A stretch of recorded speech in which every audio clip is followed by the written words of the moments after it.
Thank you so much, all the wonderful models with the traditional dress. I welcome Miss Aditi Rao. ಯಾಕೆ ರಾಜನ್ ಸಿಂಗ್ ಬಾಬು ಇವತ್ತು ಪ್ರಸ್ತುತ ಅಂತ ಕಾಣಿಸುತ್ತೆ ಅಂದರೆ, ಈಗ ಸಾರ್ ತುಂಬ ಚೆನ್ನಾಗಿ ಹೇಳಿದ್ರು, ಭೂಮಿ ತಾಯಿ ಚೊಚ್ಚಲಮಗ ಈಗಲೂ ಪ್ರಸ್ತುತ. ಇದೊಂದೇ ಅಲ್ಲ, ಅವ್ರದ್ದು ಬಂಧನ ತೊಗೊಳ್ಳಿ, ಲವ್ ಈಗಲೂ ಪ್ರಸ್ತುತ. ಇವ್ರದ್ದು ಸೀರೀಸ್ ತೊಗೊಳ್ರಿ, ಕುರಿಗಳು ಸಾರ್, ಕೋತಿಗಳು ಸಾರ್, ಕತ್ತೆಗಳು ಸಾರ್ ಸೀರೀಸ್ ತೊಗೊಳ್ಳಿ, ಇವತ್ತು ಪ್ರಸ್ತುತ. ಅಂತ ತೊಗೊಳ್ಳಿ, ಇವತ್ತು ಪ್ರಸ್ತುತ. ಈ ಥರ ಅವರು ಯಾವುದೇ ಜಾನರಿನ ಸಿನಿಮಾ ತೊಗೊಂಡ್ರೂ ಕೂಡ ಇವತ್ತು ಕೂಡ ಪ್ರಸ್ತುತ. ಹಾಗಾಗಿ ಅವರು 50 ವರ್ಷಗಳನ್ನು ಸುದೀರ್ಘವಾಗಿ ಕಳೆದು ಈಗಲೂ ಚಾಲ್ತಿಲಿರೋಕ್ಕೆ ಸಾಧ್ಯ ಆಗಿರೋದು. ಯಾಕೆಂದರೆ ಈಗ ಅನೇಕ ಗಂಧದ ಗುಡಿ ಅಂತ ಒಂದು ಹೌಸಿಂಗ್ ಸೊಸೈಟಿ ವಿಚಾರವಾಗಿ ಅಥವಾ ಬೇರೆ ವಿಚಾರದಲ್ಲಿ ನಾವು ಅವರು ತುಂಬ ನಿರಂತರವಾಗಿ ಓಡಾಟ ಮಾಡ್ತಿರ್ತೀವಿ. ಅವ್ರ ಎನರ್ಜಿ ಲೆವೆಲ್ ನಮ್ಮದೇ ಇರಲ್ಲ. ಏನು ರೀ ಅದು, ಎಷ್ಟೊತ್ತಾಗುತ್ತೆ ರೀ ನಿಮ್ಮದು, ನಾನು ಇಲ್ಲಿ ಯಾರ್ದೋ ಮನೆ ಹತ್ರ ಕಾಯ್ತಿದ್ದೀನಿ, ನೀವೇನೂ ಬಂದಿಲ್ವಲ್ರಿ. ಅವರ ಗದರಿಕೆ, ಅವರ ಸ್ಪೀಡು ಹೀಗೆ ಇನ್ನೂ ಇರಲಿ. ಕನ್ನಡ ಚಿತ್ರರಂಗ ಹೀಗೆ ಅವ್ರನ್ನ ಚೆನ್ನಾಗಿ ಬಳಕೆ ಮಾಡ್ಕೊಳ್ಳೋಣ. ಈಗ ಅವ್ರ ಜೊತೆ ನಮ್ಮ ಮೂಕ್ ಸುರೇಶ್ ಅವರು ಇದ್ದಾರೆ, ಅವ್ರು ಮಾತಾಡ್ತಾರೆ. ಕನ್ನಡ ಚಿತ್ರರಂಗದ ಇತಿಹಾಸದಲ್ಲಿ ಒಬ್ಬ ಅರ್ಥಪೂರ್ಣ, ಸೃಜನಶೀಲ ನಿರ್ದೇಶಕ ಅಂತಂದರೆ ಶ್ರೀಯುತ SV ರಾಜೇಂದ್ರ ಸಿಂಗ್ ಬಾಬು ಅವರು. ಅವರ 50 ವರ್ಷದ ಸುದೀರ್ಘ ಚಿತ್ರರಂಗದ ಸೇವೆಯಲ್ಲಿ ಮಹೋನ್ನತ ಕಾಣಿಕೆಯನ್ನು ಕೊಟ್ಟಿದ್ದಾರೆ. ಅದು ನಮ್ಮೆಲ್ಲ ಕನ್ನಡಿಗರು ನೋಡಿದ್ದಾರೆ. ಅಂತಾರಾಷ್ಟ್ರೀಯ ಮಟ್ಟದಲ್ಲೂ ಕೂಡ ಅವ್ರನ್ನ ಗುರುತಿಸಿದ್ದಾರೆ. ಚಿತ್ರರಂಗ, ಚಿತ್ರೋದ್ಯಮ ಒಂದು ಸಮಾಜಕ್ಕೆ ಒಂದು ಕನ್ನಡಿ ಇದ್ದಾಗೆ.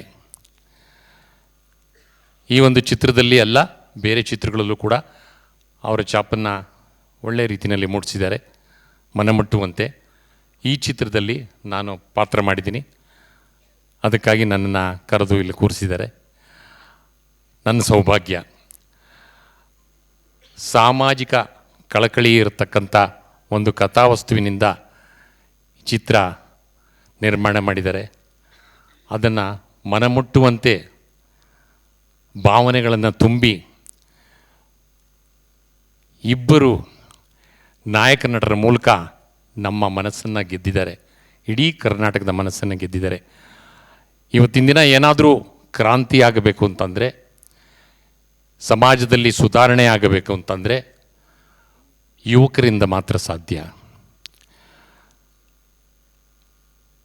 ಮುಂದಿನ ಹಿರಿಯ ತಲೆಮಾರುಗಳು ಸಾಕಷ್ಟು ಪ್ರಯತ್ನಪಟ್ಟು ಪ್ರಾಮಾಣಿಕವಾಗಿ ಎಷ್ಟು ಬದುಕಕ್ಕೆ ಸಾಧ್ಯನೋ ಸಮಾಜವನ್ನು ತಮ್ಮ ಮುಷ್ಟಿಯಲ್ಲಿ ಕೆಲವರು ಭ್ರಷ್ಟಾಚಾರದ ಮೂಲಕ ಹಿಡಿತಾರೆ, ಕೆಲವರು ಪ್ರಾಮಾಣಿಕವಾಗಿ ಹಿಡಿತಾರೆ. ಪ್ರಾಮಾಣಿಕತೆ ಸೋಲುತ್ತೆ, ಭ್ರಷ್ಟಾಚಾರ ಗೆಲ್ಲುತ್ತೆ. ಆದರೆ ಅದರಲ್ಲಿ ಬಲಿಪಶುವಾಗೋದು ಮುಗ್ಧ ಜನಗಳು.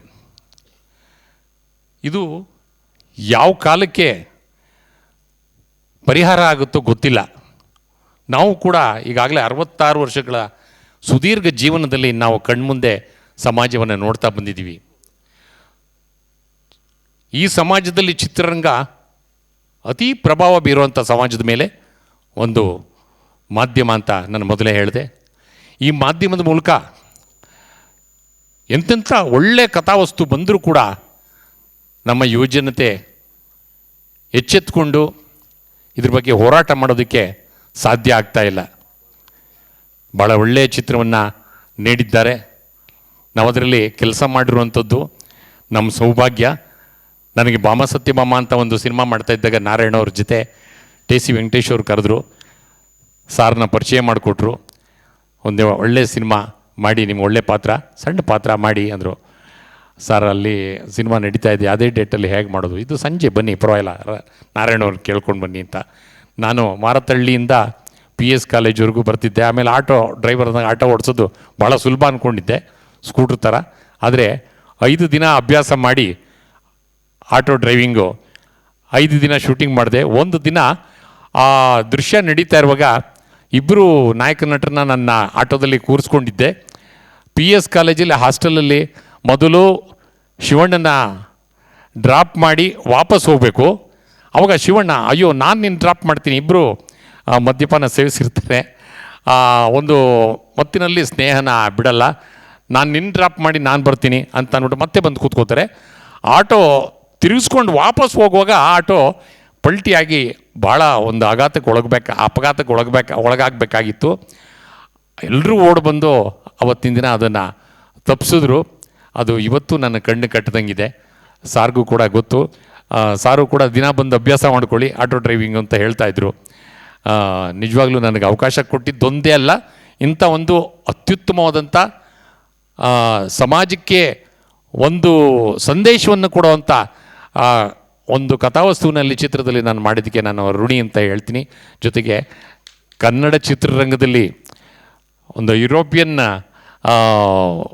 ಒಂದು ಬಣ್ಣವನ್ನು ಇಟ್ಕೊಂಡಿರ್ತಕ್ಕಂಥ ಸುಂದರವಾದಂಥ ನಿರ್ದೇಶಕರು ಇವರು. ಆ ಸೌಂದರ್ಯ, ಬಾಹ್ಯ ಸೌಂದರ್ಯ ಹೇಗಿದೆಯೋ ಅದೇ ಥರ ಆಂತರಿಕ ಸೌಂದರ್ಯನೂ ಕೂಡ ಹಾಗೇ ಇದೆ. ಹೃದಯವಂತರಾದಂಥ, ಪ್ರಬುದ್ಧರಾದಂಥ ಇಂಥ ನಿರ್ದೇಶಕರು ಇನ್ನಷ್ಟು ಹೆಚ್ಚಿನ ಕೆಲಸವನ್ನು ಮಾಡೋದಕ್ಕೆ ಆ ದೇವರು ಶಕ್ತಿ ಕೊಡಲಿ. ಮತ್ತು ಅವರ ಮುಂದಿನ ತಲೆಮಾರಿನ ನಿರ್ದೇಶಕರನ್ನು ಕೂಡ ಬೆಳೆಸುವಂಥ ಮತ್ತು ಅವಕಾಶ ಕೊಡಲಿ. ಜೊತೆಗೆ ಅವರೂ ಕೂಡ ತಮ್ಮ ಜೊತೆಗೆ